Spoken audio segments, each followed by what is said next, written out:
guys, how's it going?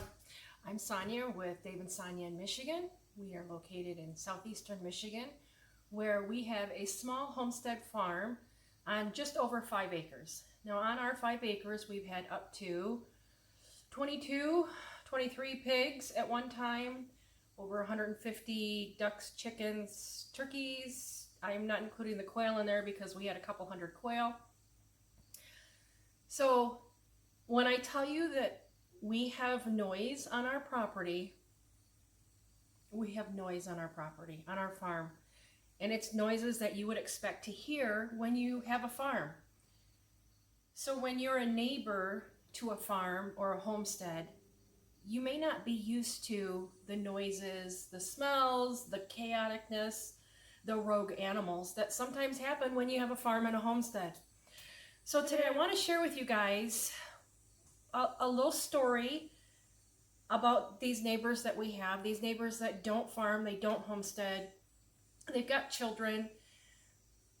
We've been here probably 15 years. We all moved in probably about the same time. We noticed that at the one side of their property that they were digging or bulldozing, doing their thing out there with this track. And I thought, oh, good Lord, we're going to hear motorcycles and crazy noises all the time. And then I'm like, but wait, we have animals. So there was a little bit of having to be possibly tolerant of each other. And we'd have company come over and they would be riding their motorcycles out there and stuff. And I would have my neighbors or my friends would say, gosh, that's got to be irritating to have that going all the time. And I said, well, they don't go all the time. The children do go out there and they use it and they've got the noises, but it's not hours on end. And the other thing that we found out too is their son is an actual professional motorcycle rider, the dirt bikes. And so we literally have front row seats to watching this. He's older now because we've been here for a while, but to watch him out there taking those corners and those jumps and just the skill that's needed for this young man to be out on that track. And I thought, you know what? This kid could be out in the streets getting in trouble. He could be doing drugs. He could be graffitiing somewhere else, but he's out there on the track and he's having a good time. And he also does it. He's professional. And so I share with my friends or my family that are over here that say, man, doesn't that noise get old and irritating? And I'm like, have you heard my pigs when it's feeding time? Or at 4 a.m. when my rooster is like, hello, can everybody hear me out here? Hello, it's time to get up. I'm like, I don't know what's worse, the motorcycle or our animals. So there's so much that I could say about these neighbors over the years. That one of the stories that I'm thinking of right now was the dad had messaged and he said, hey, I something with their tires or a photography, something with the tires and having to be out on the track at the butt crack of dawn. And he messaged and he just said, hey, how early are you guys up? We have, I want to say it was a photo shoot or something out on the track and they needed to be making noises. And I said, oh no, we're up early, doesn't matter, whatever. And he goes, okay, I just want to make sure that I wasn't waking you guys up. And I'm like, dude, it's your property, do what you want to do. And he's like, no. He says, we still have to be neighbors and, we don't want any problems. And I thought, man, I can't call this man and say, hey, my turkeys or my chickens are going to be talking at 5:30 in the morning. Are you cool with that? So it got me really thinking that, what exactly is a good neighbor and how do we show appreciation for these neighbors that don't complain when my birds are out there singing at 7 o'clock in the evening when we go out there to feed them. I don't know if you all have ever heard coon pigs. I don't know about other pigs. When it's feeding time and they see us coming with the cart to feed them, they turn into little gremlins. And if we have to feed in the early morning and you hear that noise, if you didn't know what that noise was, you would have thought that we were growing gremlins out here. So it got me really thinking. And then the other thing that's kind of cool too is the mom, not the mom to the kids, the grandma. So it's a grandma that lives in an apartment that's over there. And she's probably my parents' age, you know, maybe a little younger. I'm not sure. She comes over probably once a day, sometimes I think twice a day. She comes to the corner of our property, our farm here, and she will throw over her garden produce or whatever's left over from dinner. She cleans out her refrigerator. And from where I stand here in the kitchen to make dinner and all that stuff, I get a clear shot of the pasture and the field, and I can always tell when Linda comes over because all of the birds and the animals go shooting over to that far corner because they know that she's going to give them some goodies. And so it really got me thinking about what amazing neighbors we have, non-farming neighbors. And I wanted to know, like, what could I do for them to show that we appreciate them? There's been times that I've needed to borrow a tractor or a trailer. We're working on the tiny house right now, and we didn't get the stone that we needed. And the neighbor had a pile of, I don't know what you call them, the river stones or whatever.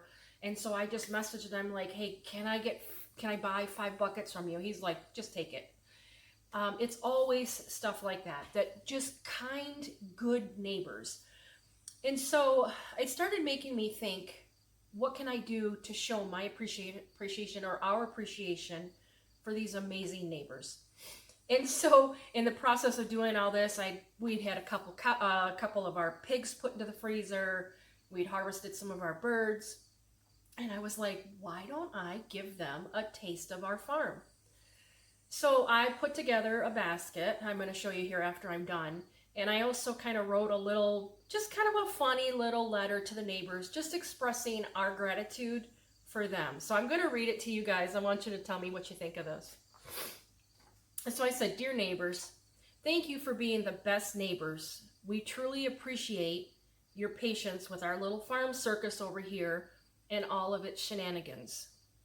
The loud birds, thank you for not complaining when our feathered friends decide to sing the song of their people at the crack of dawn. The feeding time madness, thank you for closing your windows when the daily feeding frenzy sounds like we have a tiny dinosaur invasion erupting. Again, those coons, they sound like gremlins. The rogue pigs, thank you for sending our runaway pigs back to their pastures and not turning them into a pork chop. All of those table scraps that you've sent over, we successfully have turned them into eggs and bacon for all of us to enjoy. You are an awesome neighbor, and we are so lucky to live next to you all. So please enjoy some fruits of our chaotic labor. Here is a little taste of the craziness for us to say thank you. Wishing you quiet moments and peaceful mornings. Is that not the coolest? And that's kind of coming from the heart, you know, and we have to every day, I think, oh my gosh, these neighbors have got to think that I'm crazy. We talked about the rogue pig, and Linda, the mom, the grandma, happened to call me one day, and I'm like, oh man, I figured maybe she just needed a couple dozen eggs or something. But I was like, I picked up the phone and I was like, hey, what's going on? She's like, yeah, I just wanted to let you know that you have a pig over here. Oh, no, you got a couple pigs over here. I'm like, of course we do. And I was literally on a delivery over 2 hours away. And I had to complete the delivery. I was like, my mouth got a little flavorful, colorful. And I was like, shoot. And she's a little bit older. And I was like, man, I don't know. And then coming from her house, we have the pasture, and then we have electric fence around that pasture. And I'm like, she's probably going to get zapped, and trying to figure out, in the hot of the moment, how I'm going to get these pigs back in the pen when I'm so far away. David and I were both far away. And so I was able to jump on. We've got, cameras around the pasture and then different locations. So I just had to get the camera where she said the pig was at, and was able to, I'm like, grab a bag of cereal or chips or crackers, something with the bag, just shake it and yell cookies. And I said, they will follow you. I said, don't give them any of it now, because if you do, they're going to not move. I said, you got to move and kind of shake it. And anyways, so she was able to get into the one area. I'm trying to think even how we did it. But anyway, she didn't get zapped. She didn't have to hurdle any fences or anything like that. And she was able to, I had her on video, so a video chat, so I was able to see where she was going. And then I had the other phone, I could see where my cameras were. And so we were able to get her to guide these pigs. And I can't remember, I think there was 5 of them. I think there were 5 in that batch. That just, they saw Linda walk back home, so they know where the food's at. And they went for a visit. Now, can you imagine 5 adult pigs? What kind of damage they could have done to their yard, to the neighbor's garden, getting onto the main road, causing an accident? So that neighbor and her friend being able to wrangle up these pigs and get them back into their pasture, unbelievable. Thanks is not even enough. I mean, it's, what do you even say to a neighbor that is able to do that, that don't even have animal experience? So after we had the animals, the couple of the pigs processed, and I was trying to think of things to do for them, I came up with this basket. I'm going to show you a picture of what we presented them. And it included the pork. And I asked them first if they first were pork eaters, because I know some people are not. She told me what they do eat, which was bacon, sausage, the ground pork. I think that's what I gave them. Gave them some chicken. I did cut up chicken. I think I did quarters and legs. And then eggs. I gave them some eggs because everybody eats eggs. And then because I also do cakes and cookies professionally, of course I had to do some cookies for them. And they were pictures of 2 of our favorite pigs that are on our farm. So it kind of really made a nice presentation and a nice gift to neighbors. So we hope that they appreciated it. I kind of did it up so that she could share with her, you know, the grandma lady, Linda. And then about, you know, some for her to share with the parents with the kids. And it just, I just am so everly appreciative of having good neighbors. So I guess at the end of this, guys, what I'm hoping this will do is encourage others to remember that gratitude is huge. Not only, you know, being good neighbors is huge, because we've had bad neighbors. I could tell you stories about a couple of the neighbors that we had. So when we do get good neighbors, or if you have good neighbors, do a little something. It doesn't have to be huge. It doesn't have to be a basket of meat, but, you know, throw some eggs their way. Or if you do honey, drop them off a jar of honey and just say, hey, I appreciate you guys as neighbors. Thanks for being good neighbors. Whatever you want to say to them. Just to kind of let them know that they are appreciated. All right, guys, I hope that you in turn are good neighbors to your neighbors. And until next time, keep on keeping on.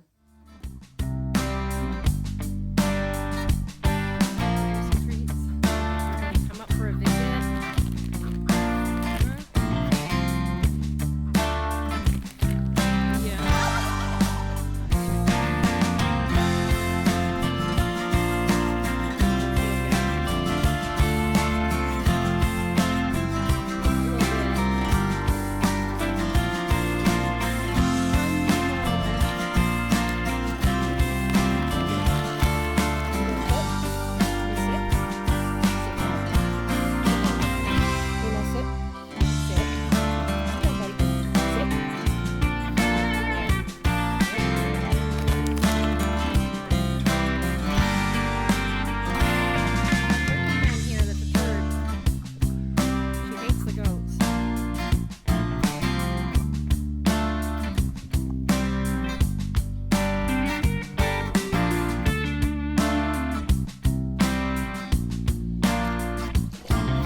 Pig's gotta do.